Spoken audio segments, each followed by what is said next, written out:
মাঝে মাঝে আল্লাহ আমাদেরকে দুঃখ কষ্ট দিয়ে পরীক্ষা করতে চান, এগুলো আমাদের জন্য খারাপ নয়। এই দুঃখ কষ্ট বিপদ আমাদের কোমরকে সোজা করে, আমাদের পায়ের মাটিকে শক্ত করে। চিল্লায় বলেন ঠিক কিনা?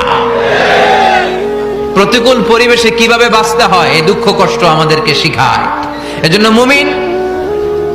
মুমিন বান্দার বৈশিষ্ট্য হচ্ছে দুঃখ কষ্ট বেদনা জ্বালা এগুলোতে সে আপসেট হয় না, সে হাল ছেড়ে দেয় না, সে ভরসা রাখে একজনের উপর। চিল্লায় বলতে হবে তিনি কে? কারণ মুমিন জানে রাত্রি যত গভীর হয় অন্ধকার তমানিসা ভেদ করে সুবহে সাদিক হয়। মুমিন জানে গর্ভবতী নারীর পেটের ব্যথা যেই দিন বাড়তে থাকে ওই দিনই নতুন মেহমান আগমনের সময় ঘনাতে থাকে। মুমিন জানে তার জীবনে দুঃখ কষ্ট বিপদ যত বাড়তে থাকে সুখের দিন কাছে আসতে থাকে।